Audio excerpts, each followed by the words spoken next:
Notas al pie. De medianoche hasta la 1. Radio con Voz. 89.9. Somos radio. Somos voz. Para mí esto es una fiesta total, porque con la cuarentena mis hijos ya no me respetan, mis hijes. Pero cuando les dije el invitado que íbamos a tener hoy, ya me empezaron a mirar de otra manera. Ahora me hacen caso todo. Cuando les dije que íbamos a entrevistar a Diego Capusotto. Ya está con nosotros Diego Capusotto. ¿Cómo estás? Gracias por atendernos. No, por favor, ¿cómo están ustedes? ¿Cómo están ustedes? A lo Gaby Fofo y Miliki, ¿cómo están ustedes? Ya uno empieza a reírse, o sea, como es como un poco inevitable eso. Es esta cosa de que te dice hola y claro, aparte, decir claro, hola, ¿cómo les va? Sí, ¿cómo están ustedes? Ya me sonó, me vino a mis 10 años escuchar a Gaby Fofo y Miliki, una cosa tremenda. Que por otro lado, generaciones nuevas están escuchando y dicen, ¿quién es Gaby Fofo y Miliki? No sabe si son asesinos seriales, payasos, no se sabe nada. Yo quiero saber pero bueno, cómo estás viviendo esto. ¿Cómo estás viviendo todo esto? ¿Cómo? ¿Cómo estás viviendo todo el mambo este? Bueno, es inevitable, quiero decir, hay algo del orden de lo científico que es lo que intercede, ¿no? Porque digamos, no es una serie de Netflix que te dice, hay un tipo de bigote que aparece y te dice, miren muchachos, no salgan porque se me encanta. Entonces, uno ante eso empieza a mover algo que se llama la corporalidad y la protesta y sale frente a eso, sino que hay algo que es un virus que contagia y que lo mejor sería, sin saber nada de nada, con la incertidumbre del caso, quedarse en el lugar que uno puede. En el caso nuestro, en un lugar de cierta comodidad que obviamente muchos otros no tienen. Eso sumado a 4 años de Macri, con lo cual tenés tu serie de Netflix en la puerta de tu casa, ¿no? No digo, porque inclusive si hacemos un balance un poco más profundo, decimos, bueno, venía una economía golpeada, Macri la termina de noquear y después te viene una pandemia que, además de involucrar las interrelaciones humanas, y generar incertidumbre y generar más incertidumbre a la que ya tenemos de antemano, que es la finitud, aparece la economía que se desgasta de una manera mucho más golpeada, ¿no? Quiero decir, cae así como torrente el tema de lo económico a nivel mundial, con lo cual es un tema que uno hace lo que puede y trata de pensar colectivamente, por otro lado, no encerrarse en la situación personal. Es inevitable que uno se revea y diga, bueno, ¿qué es lo que tengo para hacer? En mi caso, hoy es estar escribiendo algunas cosas que la pandemia permitió que afloraran después de un tiempo, que son cosas que yo siempre tuve ahí dando vueltas y que ahora estoy haciendo, y que probablemente sea producto de esto, ¿no? Que como todo tiene su lugar probablemente positivo para cada uno de nosotros. Pero después hay algo que es desolador, que tiene que ver un poco más con lo colectivo, ¿no? De todas maneras yo soy optimista en términos de que también desde la ciencia se va a encontrar de alguna manera una solución que haga que en este caso sea o una vacuna o una medicación que permita que esto sea como un virus más con el cual nosotros podamos convivir, ¿no? Que hoy por hoy no se puede. Es decir, yo estaba viendo un documental en Canal Volver de la Argentina de 1980, que era una Argentina espantosa, previo a Malvinas, con la plena dictadura, y veía a la gente como que circulaba y decía, mira, esto es, ¿no? También pensaba que es otra Argentina, parece como otro mundo, digamos, ¿no? Hoy eso no existe, por ejemplo. No digo que no vaya a volver a suceder, pero eso hoy no sucede, ¿no? Así que, qué sé yo, estamos ahí viendo cómo sigue la cosa y no teniendo control. Bueno, después de todo tampoco tenemos mucho control de nuestra vida, así que esto se vendría a sumar, una más. Y bueno, me salen dos. Después te quiero preguntar sobre eso que estás escribiendo, pero quería compartir con vos que obviamente te debe llegar esto, que en el medio de la situación trágica a veces nos relajamos poniéndole un poco de humor y cosas que nos angustiarían muchísimo, como ver cómo aflora por parte de algunas personas lo peor, decimos, bueno, nada, son imitadores de Mico y Vainilla, Sí, como sí, para sí. hacerlo menos tremendo. Y, digamos, muchos de los personajes que nos hicieron reír, que nos siguen haciendo reír tuyos, nos hacen un poco más leve todo lo que está pasando. Pero, ¿qué te pasa a vos cuando ves tantos Mickey Vainillas que surgen ahora? No, digo, Mickey Vainilla inclusive no es un personaje que a nosotros eh, se nos empezó a aparecer en el 2003, 2004, frente a un escenario político en donde la intervención del kirchnerismo en ese momento a nosotros nos hacía prever que iban a salir probablemente muchos detractores de esas políticas que estaban muy vinculadas a los derechos humanos, pero existieron siempre esos Mickey Vainilla, quiero decir, nosotros tampoco hemos inventado nada. A lo mejor me parece que el atractivo de Mickey Vainilla es que Mickey Vainilla nunca dice qué es lo que es decir, ni es un integrante de una fuerza de choque de la derecha, ni un ideólogo de la derecha, es alguien que se hace el boludo y que es un cantante de pop, es alguien que, digamos, se fuga de eso que nosotros pensamos que es nuestro enemigo, que está claro. Mickey Vainilla no es claro, Mickey Vainilla interviene ahí, se cuela por abajo y dice simplemente que es un cantante de pop y que él solo está para divertir a la gente y para entretenerla. Mientras tanto deja un mensaje que es tremendo, ¿no? Pero como casi como a la pasada, y de alguna manera eso es el mal que interviene de una manera, a mi juicio, más eficaz, ¿no? Que es, no dice directamente lo que es, sino que lo transforma, adquiere distintas máscaras y que son más difíciles de codificar y que a su vez también son más eficaces, ¿no? Entonces, quiero decir, cuando uno pensaba en términos de lo que era el macrismo, era la buena onda, o lo que estaba ligado a la autoayuda, o lo que estaba ligado, cuando hablamos de la meritocracia, de la sociedad de los más aptos, del sacrificio, de la construcción de sí mismo, estamos hablando de valores que supuestamente son positivos.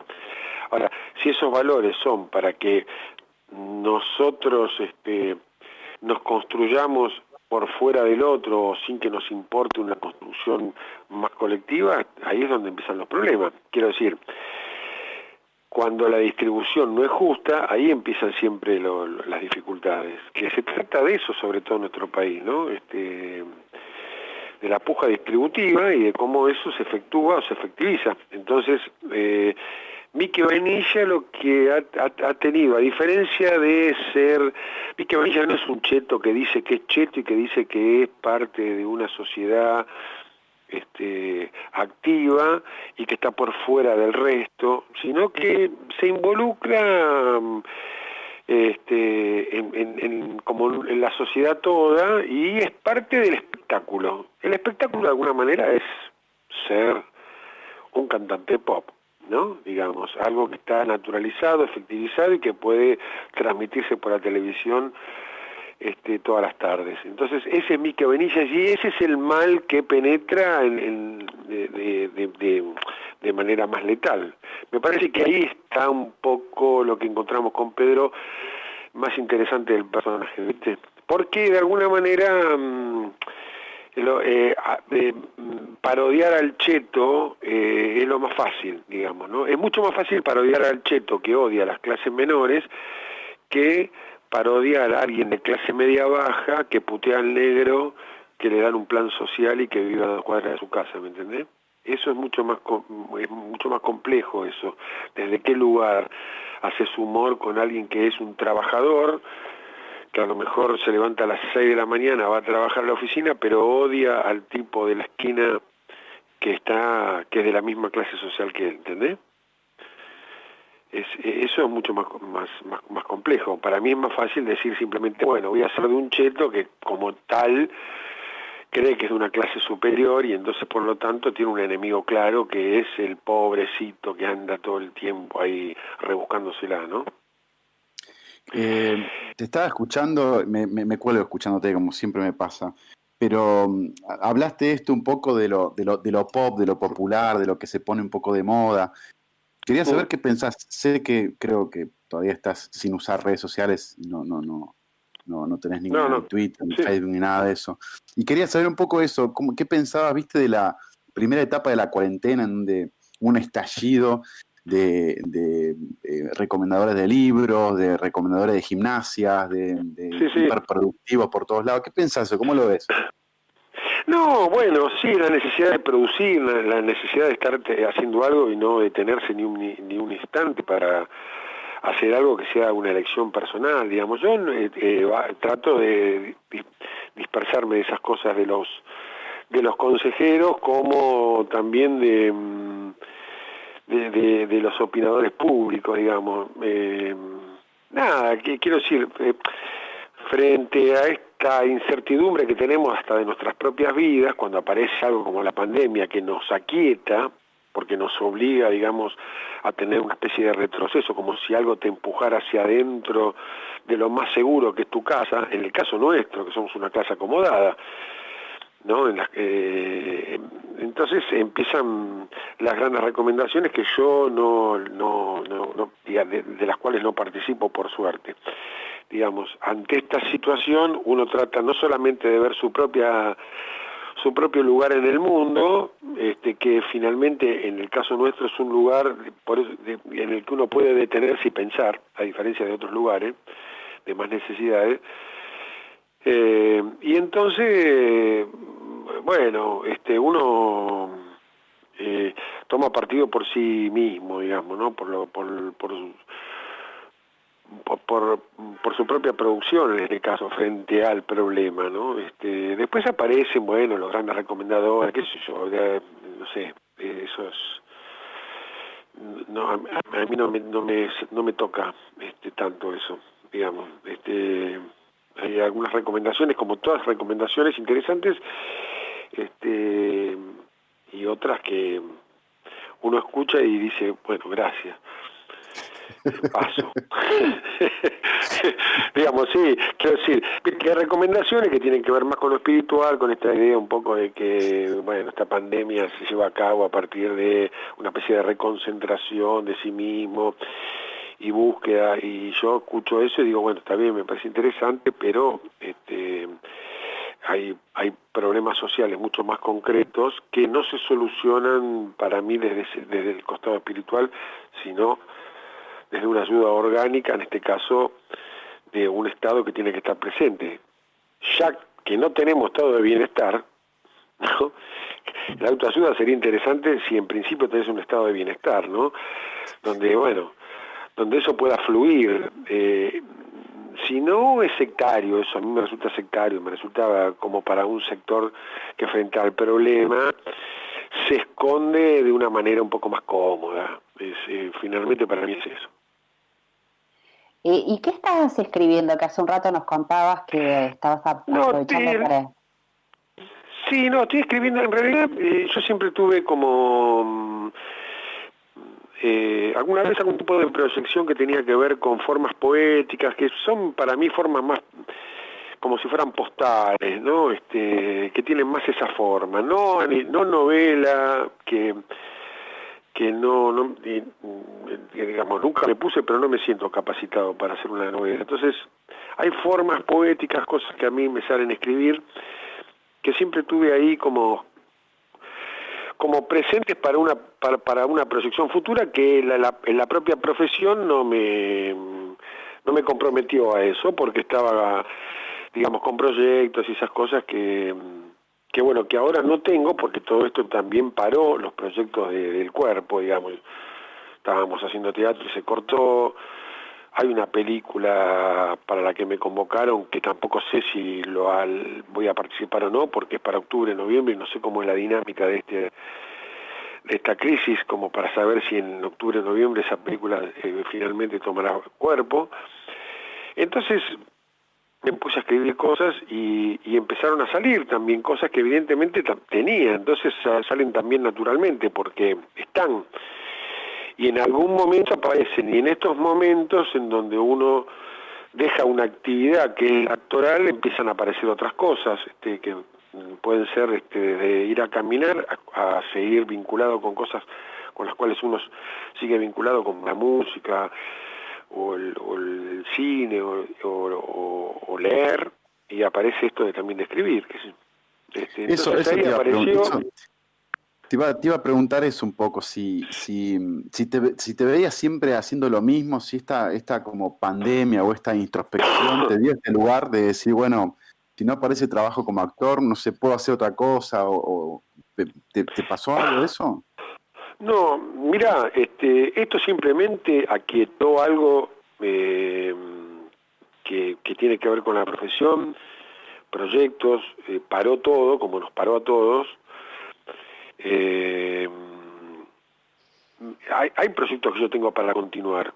Por otro lado, también estoy detenido en esto que es la incertidumbre, porque no es que finalmente esto es, bueno, se para 2 meses y se continúa. Esto no se sabe hasta cuándo continuará. Uno piensa en términos más racionales y relacionados íntimamente con la ciencia, que es, bueno, sale una vacuna, entonces esto cambia de forma, de alguna manera, y uno empieza a vincularse con esto del virus de otra manera, al haber una vacuna o al haber una medicación. Como no la hay, entonces finalmente uno se queda ahí, aparece el tema de lo económico, que es algo que no es un problema por el que esté atravesando, porque eso también te genera poner una actitud distinta y resolver un problema que es complejo, que es el tema también de no solamente que los trabajos se paran, sino que se paran los trabajos, se para la economía, y en el caso nuestro, de los actores, de las actrices, es muy complejo el tema, ¿no? Hay algo del cuerpo que tiene que estar corrido de eje, digamos, corrido de su propia acción, que es la actuación, ¿no? Donde el cuerpo está ahí, es como el eje central, entonces eso te deja ahí medio mareado, ¿no? Hoy estoy haciendo esto, y esto que estoy haciendo es para que en un futuro pueda ser publicado y es algo que yo tenía en mente y apareció ahora por esta circunstancia, digamos. Por eso digo que a veces las crisis te llevan a lugares que pueden ser de ahí una salida para algo positivo, pero no me quedo con eso, tampoco nada más, digo, hay algo del cómo sigue que a mí me genera bastante incertidumbre, sobre todo porque es un país que está herido el nuestro, ¿viste? Entonces esto me parece que profundiza aún más esa herida, ¿viste? Entonces estoy ahí también que no sé bien, ¿viste? La verdad no sé bien. Esto que hago lo hago porque me sale, bueno, y me da felicidad, pero no es lo único que cuenta, claramente, ¿no? Pero sí, claramente vamos a tener muchas ganas de leerte, así que todos imaginamos que va a salir la vacuna, que esto va a ser leído, representado, todo. Y yo te quería pedir un favor, porque ya Sí. nos tenemos que ir,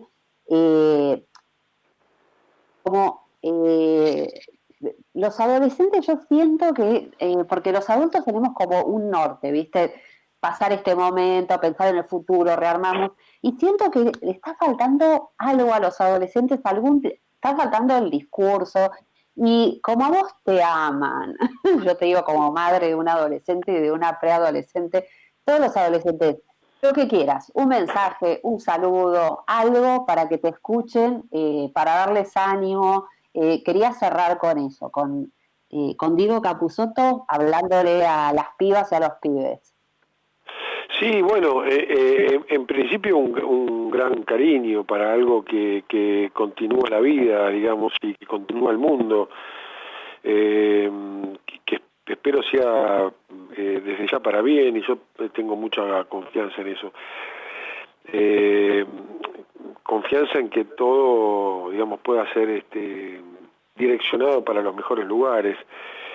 Es un mundo difícil, es un país difícil y hay que estar atento y hay que pensar. Yo lo único que me nace decir es que hay que pensar colectivamente, finalmente. Ahí está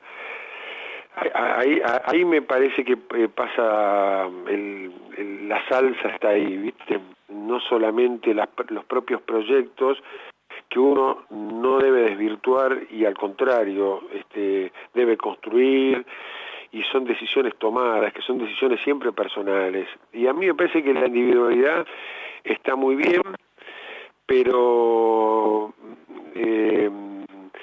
me parece que ahora que se escucha tanto esto de la sociedad de los más aptos, yo entiendo que hay gente que es más apta que otra, pero las necesidades básicas tienen que estar completadas y tienen que estar efectivizadas, y entonces uno va a vivir un poco más feliz, además de los propios proyectos edificados, ¿no? Entonces, me parece que pensarse en uno y también abrir un poco la mirada, es lo único que se me ocurre decir, para que la cosa, digamos, sea para mejor. Bueno, Diego, de nuevo, muchísimas gracias. Y bueno, lamentablemente nos tenemos que... No, gracias a ustedes, por favor. Lo mejor. Y Gonzi, ¿cómo te va, negrito? ¿Cómo estás? Diego es un personaje, un fan mío que es hermoso, que algún día va a haber un reencuentro. Che, escúchame, lo hemos pasado, la verdad que te quiero mucho, la hemos pasado muy bien. Volvieron a dar la película, que viste que tiene como otro saborcito también cuando se ve después de un tiempo, que me gustó mucho verla, y la verdad que hemos disfrutado mucho trabajo. La verdad, yo la pasé muy bien, con vos, con Néstor. Sí, claramente. Yo tengo con la profesión algo también muy afectivo, y con los actores y con las actrices generalmente la he pasado siempre muy bien, así que bueno, agradezco haber elegido esto y estar en esto, y también en esto encontrarme con gente como vos, loco, así que gracias. Para vos, para tu familia, y ahí tu compañera de trabajo, también te mando un beso grande a vos también. 89.9 Radio con Vos.